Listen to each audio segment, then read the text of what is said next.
માં અનેક લોકોને બીમાર કરી રહી છે। લોકોના સ્વાસ્થ્ય પર ગરમીની ગંભીર અસરો જોવા મળી રહી છે। સોલા સિવિલમાં એક સપ્તાહમાં 12,904 ઓપીડી નોંધાઈ છે। ડેન્ગ્યુના 128 સેમ્પલ લેવામાં આવ્યા, મેલેરિયાના 490 સેમ્પલ લેવામાં આવ્યા।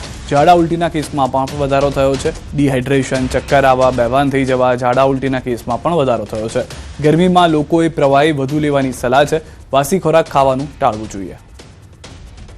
ગયા અઠવાડિયામાં અમારી હોસ્પિટલમાં ઓપીડીમાં લગભગ 12,904 દર્દીઓ નોંધાયા તથા દાખલ દર્દીઓ 1,136 દર્દીઓ નોંધાયા। અને જુદા જુદા ડિઝીઝની વાત કરીએ તો ડેન્ગ્યુમાં લગભગ ગયા અઠવાડિયામાં અમારી હોસ્પિટલમાં 128 દર્દીના લોહીના નમૂના લેવામાં આવ્યા, તેમાંથી 4 દર્દીના રિપોર્ટ પોઝિટિવ હતા। ડિહાઇડ્રેશન થતું હોય છે, એના કારણે માથું દુખવું, ચક્કર આવવું, ઝાડા ઉલટીના સિમ્ટમ સાથેના દર્દીઓ અમારી હોસ્પિટલમાં ઓપીડીમાં તથા ઇમરજન્સીમાં આવતા હોય છે। તેવા દર્દીઓને અમારા ઇમરજન્સીના ટીમ દ્વારા તાત્કાલિક ટ્રીટમેન્ટ કરવામાં આવે છે અને જરૂર પડે તો તેમને દાખલ પણ કરવામાં આવે છે। તો તમામ નાગરિકોને મારી અપીલ છે કે ગરમીમાં બહાર ન નીકળવું જોઈએ, ઠંડા પાણીનું સેવન કરવું જોઈએ, વસ્ત્રો આખી બહીના પહેરવા જોઈએ। અમદાવાદમાં આગામી 5 દિવસ સુધી હીટવેવની આગાહી કરવામાં આવી છે, જેના કારણે સ્થાનિક સ્વરાજની ચૂંટણી દરમિયાન ગરમીનો પ્રકોપ જોવા મળી શકે છે। તબીબો વૃદ્ધો અને સગર્ભા મહિલાઓને સવારે વહેલા મતદાન કરવા સલાહ આપી રહ્યા છે। લોકો હીટવેવથી બચવા માટે લીંબુ શરબત, ચિકનજી અને છાશનું સેવન કરે તેવી પણ સલાહ આપવામાં આવી છે। મતદાન મથકો પર પણ ગરમીના પ્રભાવથી બચવા જરૂરી તકેદારી રાખવાની તાકીદ કરવામાં આવી છે। હવામાન વિભાગ દ્વારા આવનારા 1 વીક સુધી અમદાવાદ અને ગુજરાતમાં યલો એલર્ટ જાહેર કરવામાં આવેલો છે અને જોડે જોડે ચૂંટણી પણ છે। તો ચૂંટણી વખતે જે મતદાનદાતા છે એમને થોડો ગરમીથી બચવા માટે વિશેષ ખ્યાલ રાખવો જોઈએ। મૂળ તો જે હાઈલી સસેપ્ટેબલ ઇન્ડિવિજ્યુઅલ છે, સિનિયર સિટીઝન્સ છે, પ્રેગ્નન્ટ લેડી છે, ડાયાબિટીસ, બ્લડ પ્રેશર, હાર્ટ, કિડનીના પેશન્ટ્સ છે, એ મતદાતાઓને બને ત્યાં સુધી પોસિબલ હોય તો સવારે અર્લી મોર્નિંગ જ્યારે મતદાન ચાલુ હોય, સવારથી લઈને 10 વાગ્યા સુધીમાં પોસિબલ હોય તો ત્યાં સુધી અર્લી મતદાન કરી દેવું જોઈએ। ગાંધીનગરમાં વધતી ગરમીને ધ્યાનમાં રાખીને ઇન્દ્રોડા પ્રકૃતિ ઉદ્યાનમાં પ્રાણીઓ માટે ખાસ વ્યવસ્થા કરવામાં આવી છે। પક્ષીઓ અને સરીસૃપો સહિતના પ્રાણીઓને ઉનાળાની કડક ગરમીથી બચાવવા માટે પાંજરા અને નિવાસસ્થાનો પાસે કુલર, ફુવારા તેમજ શણની નેટ લગાવવામાં આવી છે। બપોરથી સાંજ સુધી કુલર ચાલુ રાખી પ્રાણીઓને આંશિક ઠંડક આપવામાં આવી રહી છે। વાઘ અને સિંહ જેવા પ્રાણીઓના ખોરાકમાં પણ જરૂરી ફેરફાર કરવામાં આવ્યા છે, જેથી તેમની પાચન ક્રિયા સરળ રહે। આ પગલાંથી પ્રાણીઓની તબિયત પર સકારાત્મક અસર જોવા મળી રહી છે। વાઘ, સિંહ અને દીપડા જે માંસાહારી અને એ લોકોના ખોરાકના કારણે ગરમી વધારે લાગે એ પ્રકારના જે માંસાહારી વન્યજીવો છે તેના માટે ખાસ કરીને નાઇટ શેલ્ટરની અંદર એર કુલર્સની વ્યવસ્થા કરવામાં આવેલી છે। એર કુલર્સ જે છે એ બપોરના સમય દરમિયાન ચાલુ રાખી અને વધારે પડતી ગરમીના કલાકોમાં પ્રાણીને અંદર લઈ અને હીટ સ્ટ્રોક ન લાગે એના માટેના પ્રયત્નો કરવામાં આવશે।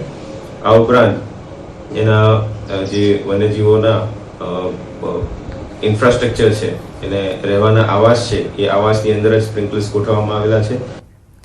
નવસારીના ગણદેવી તાલુકાના મેંધર ભાટ ગામે માટી ચોરીનું મોટું કૌભાંડ સામે આવ્યું છે। ત્રીજાબાજ કોન્ટ્રાક્ટરે સરકારી જમીનમાંથી ગેરકાયદેસર માટીનું ખનન કરી સુરત દમણ કોસ્ટલ હાઈવે માટે સરકારને પધરાવી દીધી। આમ સરકાર પાસેથી કરોડો રૂપિયાનું માટી ચોરીનું કૌભાંડ આચર્યું છે। સુરતથી ખાણ ખનીજ વિભાગની ફ્લાઇંગ સ્કોડે રેડ કરી કરોડો રૂપિયાનું રેતી ચોરી કૌભાંડ પકડ્યું છે। સ્થળ પરથી 2 પોકલેન્ડ મશીન તેમજ 5થી વધુ ડમ્પર ફ્લાઇંગ સ્કોડે સીઝ કર્યા છે। આ સાથે નવસારી ખાણ ખનીજ વિભાગ પર અનેક સવાલો ઊભા થયા છે। ત્યારે આવા તત્વો વિરુદ્ધ જો નિષ્પક્ષ કાર્યવાહી થાય તો મોટા માથાના નામ ખુલી શકે છે। વધુ માહિતી ન્યૂઝ 18 સંવાદદાતા ભાવિન પાસેથી મેળવીશું। ભાવિન, લાંબા સમયથી આ કૌભાંડ ચાલતો હોવાના પણ આરોપ છે, વધુ શું માહિતી છે?